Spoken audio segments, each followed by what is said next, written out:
Shalom, selamat sabat. Selamat sabat. Apakah adik-adik hari ini senang? Senang sebab Tuhan sayang aku. Wah, puji Tuhan. Tuhan sayang sekali kita semua. Kakak dan adik, Tuhan sayang semua. Nah, adik-adik mau nggak mendengar renungan lagi? Mau. Puji Tuhan kalau mau. Yuk kita mendengarkan seri 10 hukum bagian yang ke-22 dengan judul Hukum ke-8 bagian kedua, Serakah dalam berdagang. Nah, kita akan kembali membahas mengenai hukum ke-8 mengenai jangan mencuri. Hari ini kita kembali membahas apa saja ya yang termasuk dengan yang mencuri itu tadi. Kalau kemarin boleh nggak ambil barang secara paksa? Nggak boleh. Betul. Nah, hari ini kita akan kembali belajar ya. Dalam buku Para Nabi dan Bapa halaman 324, paragraf yang pertama mengatakan, menuntut kejujuran dalam soal-soal yang paling kecil di dalam urusan kehidupan ini, hukum itu melarang ketamakan dalam perdagangan dan menuntut pembayaran hutang dan gaji. Menyatakan bahwa setiap usaha untuk mencari keuntungan bagi diri dari kelalaian, kelemahan, serta kemalangan orang lain dicatat sebagai satu penipuan di dalam buku surga. Nah, apa sih artinya tadi kutipan yang tadi tuh ya adik-adik? Nggak tahu. Oke, kalau tidak tahu tidak apa-apa. Artinya begini, kita tidak boleh mencari keuntungan dan mengambilnya dari orang miskin atau orang yang lemah dan memiliki kekurangan dalam berpikir.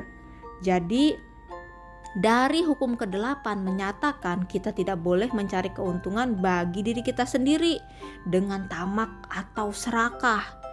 Oke, sebagai contoh yang lain lagi nih.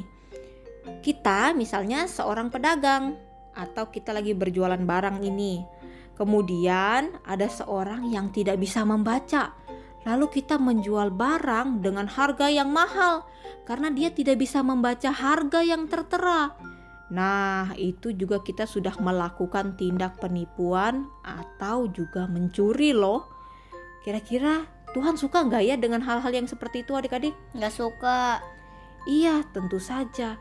Tuhan tidak suka hal yang seperti itu. Firman Tuhan mengatakan di dalam Titus 2 ayat yang ke-7 mengatakan, dan jadikanlah dirimu sendiri suatu teladan dalam berbuat baik. Hendaklah engkau jujur dan bersungguh-sungguh dalam pengajaranmu. Jadi, kita harus selalu jujur dan berbuat baik. Kita tidak boleh mengambil keuntungan dari orang lain. Lalu mereka menjadi rugi, secara tidak langsung kita sudah mencuri dari mereka. Entah dalam hal uang ataupun mencuri dalam bentuk hal lainnya seperti mencuri ide atau mencontek hasil pekerjaan orang lain. Jadi itu tidak boleh ya adik-adik. Iya, Kak. Oke, hari ini kita belajar yang pertama. Kita tidak boleh menjadi Serakah. Betul, kita tidak boleh menjadi serakah. Yang kedua, kita tidak boleh Curi. Betul, kita tidak boleh mencuri dengan menipu orang lain dan harus selalu jujur ya. Yang ketiga, kita tidak boleh mencuri dengan cara mencontek hasil pekerjaan orang lain. Kitab Amsal kembali mengingatkan kita di dalam Amsal 16 ayat yang ke-17 mengatakan, menjauhi kejahatan itulah jalan orang jujur. Siapa yang menjaga jalannya, memelihara nyawanya. Jadi biarlah kita selalu jujur dan tidak mencuri ya adik-adik. Semoga Tuhan membantu kita. Apakah adik mau? Mau. Puji Tuhan. Kalau adik mau melakukan hal yang jujur dan benar. Inilah renungan pada hari Sabat ini. Selamat hari Sabat dan Tuhan memberkati kita semua. Amin.